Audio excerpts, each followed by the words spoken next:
C'est très important. Si toi tu comprends que Dieu est ton Père, tu comprends maintenant à qui tu es en train de parler. Nous prions un Père.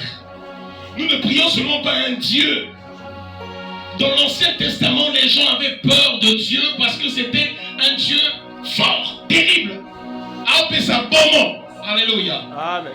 Mais Jésus est venu à quitter cette dimension-là. Il dit Dieu est votre Père. Alléluia. Amen. Lisons Jean chapitre 5, versets 17 à 20.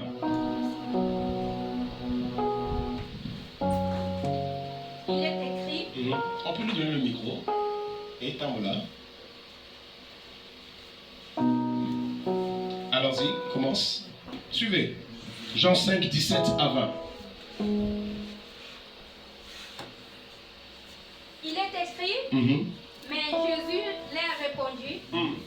Mon Père agit jusqu'à présent. Là, il parle aux pharisiens. Il dit, mon Père. Il parle de Dieu.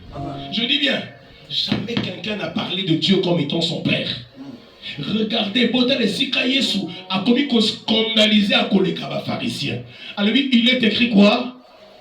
Il est écrit, Jésus leur répondit. Mon Père agit jusqu'à présent. Moi aussi j'ai agi.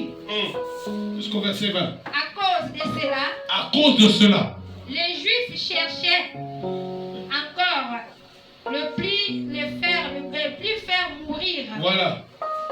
Non seulement parce qu'il violait les sabbats, Oui. mais parce qu'il appelait Dieu son propre Père, se faisait lui-même égal à Dieu. Alléluia. On peut s'arrêter là. Vous voyez là où? C'est-à-dire que Bazu Kanda, non seulement il violait le Shabbat, mais il faisait de Dieu son Père. Hein? Et il se faisait quoi? L'égal de Dieu. C'est à partir de ce moment qu'on a voulu tuer Jésus. Écoute-moi très bien.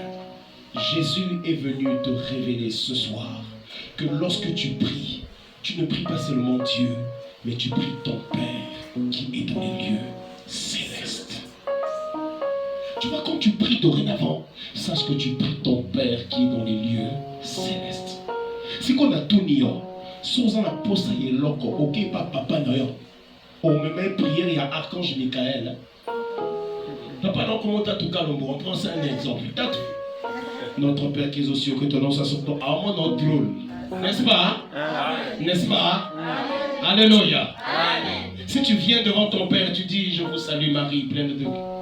Amen.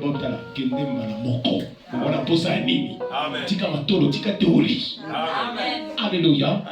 Est-ce que vous comprenez cela? Est-ce que vous comprenez cela? Lorsque tu vas devant ton Père, tu dois être direct parce que tu parles à ton Père. Dis après moi, mon Père qui est dans les cieux. Mon Père qui est dans les cieux. Alléluia. En enseignant sur l'échelle de Jacob, je dis que l'échelle de Jacob, qu'est-ce que signifie l'échelle de Jacob? C'est ta relation. L'échelle que tu vois symbolise ta relation et ton intimité que tu développes avec ton Père qui est dans les lieux célestes. Alléluia. Amen, amen. Écoute-moi. Dans une relation humaine, dans la relation qu'on a tous les jours dans notre vie, il y a 3 types de personnages qui sont importants. La vie, d'ailleurs, sur Ozangi Batona Misato, il y a un problème. Tu te sentiras seul. 1. On doit avoir des parents. Alléluia. Un papa et une maman. Alléluia. Même si ce n'est pas juste papa et maman, mais au moins les frères et sœurs de ton père et de ta mère. Vous comprenez? Soki Batona Bazangi, il y aura un manque dans ta vie. Amen. Deuxièmement, avoir des frères et des sœurs. Alléluia. Amen. Ou encore des cousins et ainsi de suite. Et enfin, avoir des amis. Voilà ce qui fait l'entourage de l'homme. Celui qui manque ces 3 types de personnages aura quelque chose qui manque au-dedans de lui. Alléluia. Alors toutes ces 3 dimensions, Dieu assure cette dimension, ces choses-là. Dieu le Père est pour toi un Père céleste qui assure la paternité dans ta vie. Amen. Alléluia. Amen. Si tu n'as plus de père, si tu es rejeté par les parents, je peux te rassurer que ton Père qui est dans les lieux célestes est là présent et il est capable d'écouter tes prières. Voilà pourquoi la Bible déclare que Dieu est le Dieu des orphelins. Ne touchez pas aux orphelins. Ezala batomi sato, onzi sato, onzamba sepela kanabango. L'orphelin. Ne faites jamais du mal à un orphelin. Yes. Deuxièmement, la veuve. Alléluia. Amen. Alléluia. Amen. Quelqu'un me donne la main très fort. Amen. Quelqu'un me donne la main très fort. Amen. Ne touchez jamais aux orphelins. Ne touchez jamais à une personne qui est veuve ou encore veuve. Amen, amen. Amen, amen. Je sens que ce message est en train de toucher quelqu'un ce soir. Amen. Change un peu le voix ici, s'il te plaît. Cher bien-aimé, j'aimerais te dire une chose. Dieu, je disais, il est notre Père qui assure dans ta vie la paternité. Voilà pourquoi j'aime ce cantique qui dit, il est le papa le plus responsable. Amen. Mais parfois, papa peut dire des choses qui blâment, qui font mal. Parfois, papa peut te dire des choses que tu ne comprends pas, qui sont dures à comprendre. Parfois, en pleine prédication, Dieu utilise son serviteur qui dit des choses sur ta vie. Tu as l'impression que quelqu'un lui a parlé de toi. Non, monsieur, c'est ton Père qui est dans les lieux célestes qui connaît ta vie. Pour te faire changer, il inspire son serviteur. Parce que c'est un papa responsable. Il y a des moments, pour comprendre la pensée du Père, il faut que le grand frère vienne t'expliquer la pensée du Père. Yes. Et là, c'est la place de Jésus-Christ de Nazareth. Amen. Jésus, notre grand frère. Jésus, c'est lui qui vient montrer le chemin. Parce qu'il a l'expérience avec le Père. Il dit, quand papa te fait ça, ce n'est pas pour te faire du mal, mais il te veut du bien. Quand papa te dit ça, non, regarde, tu sais, pour bien prier, je te conseille de faire ça parce que moi j'ai essayé, ça a marché. Voilà pourquoi Jésus est le chemin, la vérité et la vie. Amen. C'est notre grand frère. La Bible déclare, Jésus est l'héritier de Dieu le Père. Mais nous sommes les co-héritiers de Jésus. Donc nous sommes l'héritier aussi du Père. Or l'héritier est un frère. L'héritier est une sœur de même Père.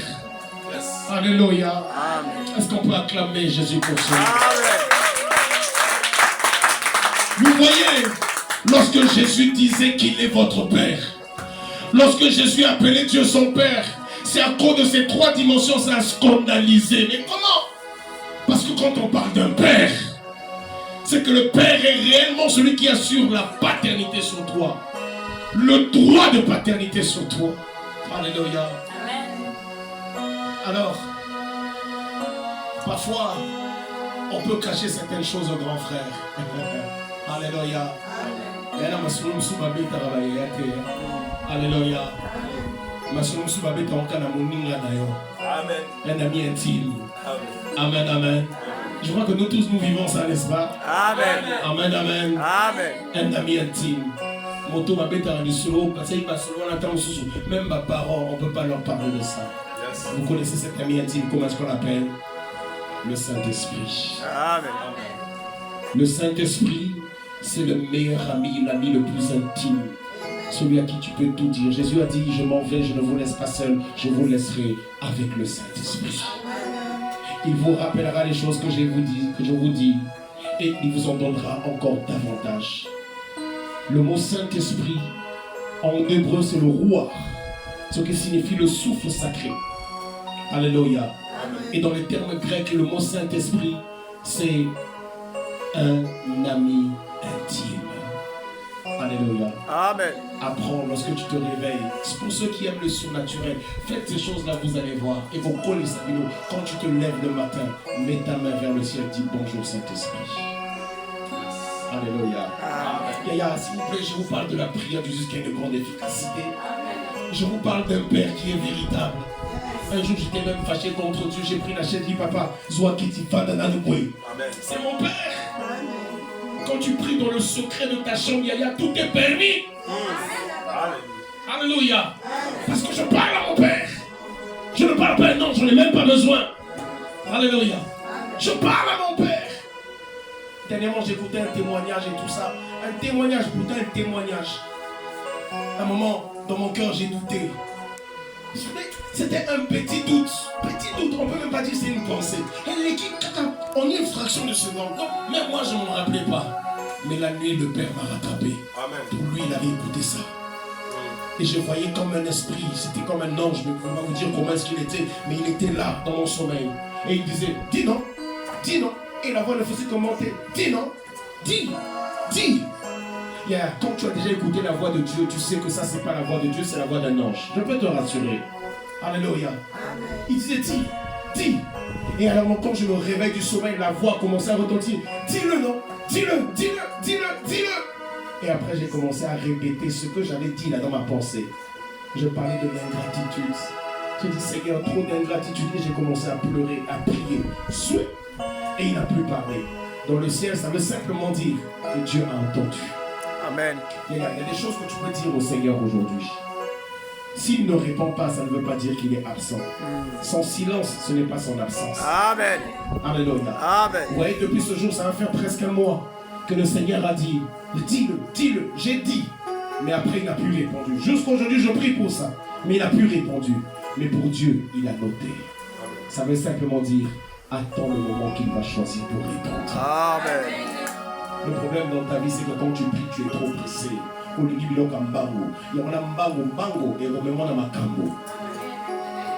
Alléluia. Les choses qu'on veut trop vite à la la bonne nourriture, il faut baisser dans le temps. On a ma foufou 2 minutes. On a mis 18 temps. On a mis ma sango. C'est pour parler bien. Alléluia. Amen. Il y a un amant qui dit comment est-ce qu'on appelle ça? La TikTok. Chauve. Il y a bien plan. Et puis la pose à Olia. Amen. Et puis quand on a zone là, tu sens que ah, c'est dans le temps. Il y a comme qui s'apprie d'ailleurs. Soit temps, yaya. Il a bien ça, ma ça, on a mangoté. Il doit te préparer à ça. Si tu veux la richesse, il doit te préparer à ça. Parce que la richesse peut t'amener en enfer. Alléluia. Quelqu'un me dit amen très fort. Amen. Pourquoi Dieu, on ne le met pas dans notre temps. Il est au-delà du temps. Nous voulons à peine là. Aussitôt dit, aussitôt fait. Seigneur, donne-moi demain. Dieu n'est pas maître. Il est maître des temps et des circonstances. Amen. Alléluia. Tu as parlé. Laisse-lui le temps de te préparer pour te répondre. Je dis amen à quelqu'un. Je sens que cette parole va dans le cœur de quelqu'un. Pendant que je prie, je suis en train de voir le cœur d'une personne qui se dit, Seigneur, il y a longtemps que je t'ai demandé. Cette parole, elle est pour toi. Le Saint-Esprit te parle. Prends le temps de prier. Tu sais, il y a des choses d'abord que Dieu veut découvrir. Je t'assure, il y a des dimensions. Il y a des dimensions. Cherchez ces dimensions. Il y a ça, Seigneur, dans le bord. Alléluia. Alléluia. Le Seigneur t'a déjà touché la tête comme ça. Tu as déjà senti l'onction du Saint-Esprit sur ta tête et puis au Lingani. Il y a des dimensions, Yaya. Alléluia. Tu as un problème, mais au lieu qu'en joie la vie, non. Tu as déjà senti ça? C'est bien, donc continue. Tu es déjà arrivé au moment où on est tellement trop, tu dis Seigneur, tu n'as pas moulé parce que nous nous sommes gâtés aux salités. Je te remercie parce que tu ne m'as pas encore béni. Mais j'ai la joie au-dedans de moi. Bon, des années à la tête, mais j'ai la joie. Il y a des dimensions, Yaya. Donne-moi la main très fort, s'il te plaît. Amen. Oh my God. Les enfants de Dieu. L'échelle de Jacob, ça symbolise ton intimité avec Dieu. Tu peux me rappeler ces jours. C'est possible de te lever le matin, tu dis bonjour Saint-Esprit. Tu sentiras quelqu'un te tenir la main. Oh. Développe, c'est un père. Il est vivant, il parle. Il peut toucher. Un jour, il m'a frappé dans la chambre. À Sepena qui n'a pas dans Salaki. Il n'était pas d'accord. Je rentre dans la chambre, la nuit. Je veux commencer à prier. Rien, Nicolas Kangani. Je m'allonge sur le lit. Je vous dis, Kakemo que Betty la chambre. Kaka! Et je n'ai pas mis dans sa faute. Alléluia. Dieu frappe aussi. Dieu t'a dit côté.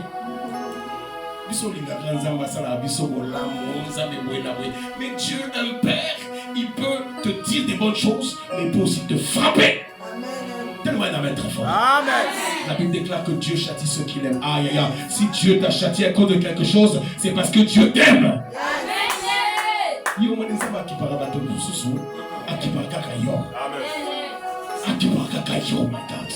Oh, que la dimension monte encore, que la dimension monte encore, que la dimension monte encore, que le ciel s'ouvre. J'aimerais ce soir, vous savez, j'aimerais vous dire une chose. Pendant que vous êtes en train de prier, cherchez votre intimité. Et l'intimité, c'est ce qu'on appelle l'échelle de Jacob. Au-dessus de chacune de vos têtes, Dieu m'ouvre les yeux. Je vois des échelles qui se lèvent comme ça. Je vois des échelles. Ça veut simplement dire, dans ta vie, il y a ce qu'on appelle une intimité. Et l'intimité, c'est ton échelle. Quand tu pries, cherche ton échelle. Quand tu pries, cherche ton échelle.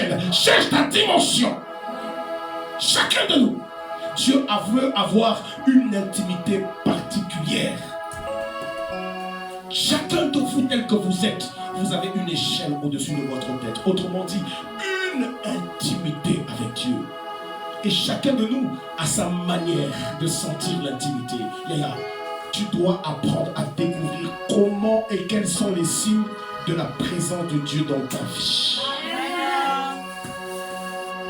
Chaque fois que tu pries, cherche à reconnaître. Par exemple, là, pendant que je prie, je vous dis, je suis tellement inondé. Je le sens, je sens les signes. Là, sur la tête, il y a quelque chose qui se passe là. C'est ça qui me fait crier. C'est ça qui me fait bouger. Parce que je suis sur mon échelle. Amen. Et quand je prie, je veux cette dimension-là. Sur les Goleka et les cas. Mais je ne m'arrête là-bas, je ne m'arrête jamais.